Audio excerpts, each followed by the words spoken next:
No es usual que llegues a ver ecuaciones o expresiones un tanto extrañas, con diversos componentes, con cosenos y senos o demás expresiones un poco llamativas, pero hay veces que tenemos que saber cómo llamarles cuando estamos en un contexto más científico.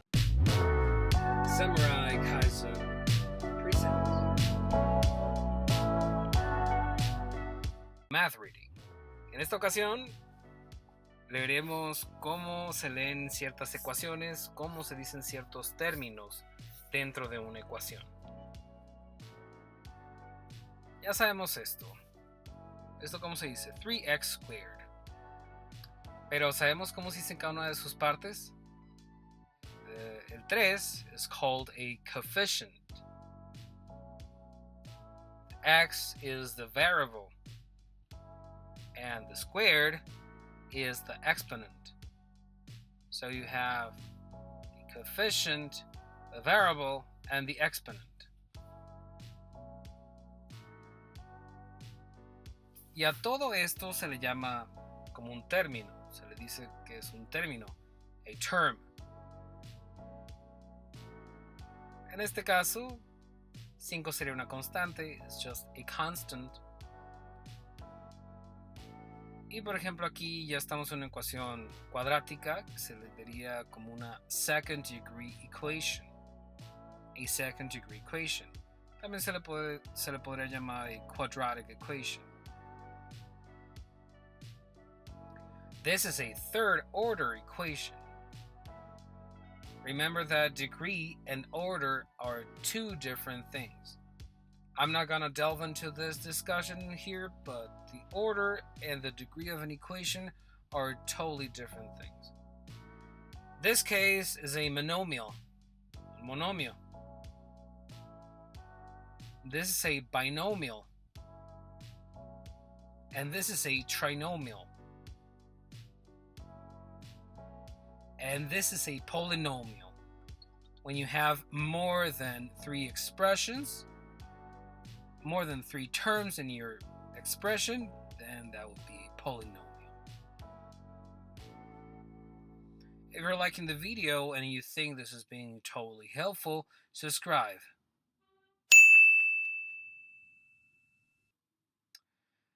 Vamos con las funciones. La más simple de las funciones es una función constante, a constant function. This is a linear function, que como puedes ver se parece mucho a la ecuación lineal de toda la vida, precisamente por eso es ecuación lineal. Y vamos a ver cuáles son cada una de sus partes. This is the output, the dependent variable. O sea, esto es lo que sale. This is the slope. Un poco de historia. Este slope, o sea, la pendiente, que es m, esta m viene del latín mutatio. Y mutatio significa cambio, como mutar. Entonces, de ahí es que existe este término pendiente, porque al final de cuentas es un cambio que está ocurriendo a razón de tanto a lo largo de la gráfica. X es la variable independiente, el input, o sea, es lo que entra. Y B is the y-intercept. Okay, so these are all of the compounds of a linear function and how you should call them if you're in a really scientific context. This is a quadratic function. A polynomial function, you can use all the terms that we previously mentioned in regards to coefficient, variable, exponent, and so on. This is an exponential function in which it can be read as f of x is equal to ab to the x power. This is an exponential function also. Well, actually this should be called as a logarithmic function. Logarithmic function. So this is log base b of x. In this case, this is a rational function. Okay, so you have f of x is equal to p of x divided by q of x, where q of x shall be not equal to 0. Shall be not equal to 0. This is why it's called a rational function.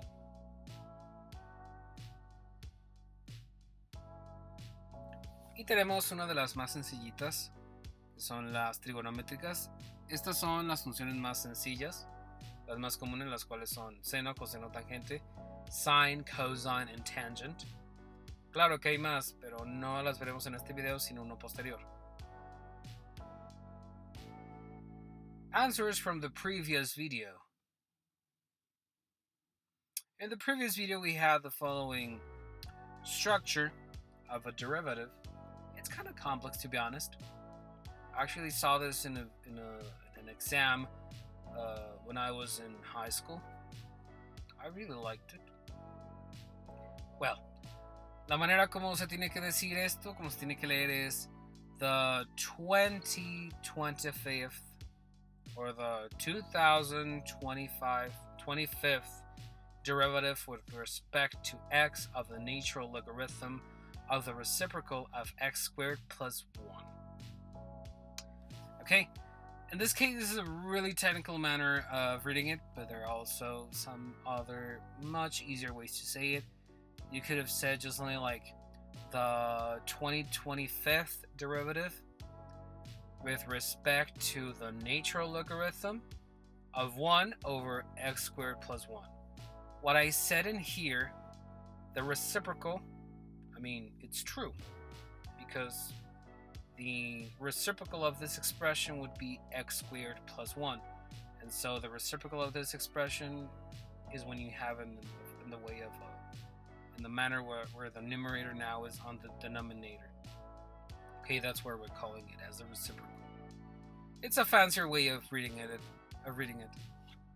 but you can use it. It's really nice. Next. This is a triple integral that can be read as the triple integral from 0 to 1 of xe to the minus y power or to the negative y power plus 2z to the power of 1 over 2x with respect to x, y, and z. Okay? There's a way how you can say it. In this case, this power, you could have also mentioned it in terms of a radical. I mean, of a root. But it would be kind of a, let's say, weird root, because this is not precisely a square root. It's a squared times x root. So it's a little bit different. So that's why I just prefer to call it on this notation, just by saying it, oh, it's elevated to the 1/2 or to the 1 over 2 square power.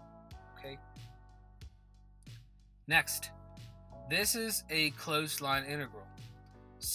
So how we can read it is just that, as the closed line integral of 2 pi divided by x times the cubic root of x squared minus x cubic with respect to x. Okay? Perfect. Quick quiz. Okay, now in regards to today's topic, we have a small quiz that I invite you to solve. Okay, this is the first one. It's somehow not related to what we saw today, but at the same time, it's part of it. And there's other ones that are a little bit more simpler. This is more related to an implicit derivation and to some other topics that we have already seen in previous videos, so I invite you to check them out.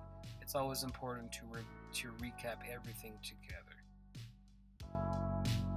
And that will be all for today. I hope to see you in the next Samurai Kaizen video, where we'll delve in more into more scientific and programming topics as well as engineering.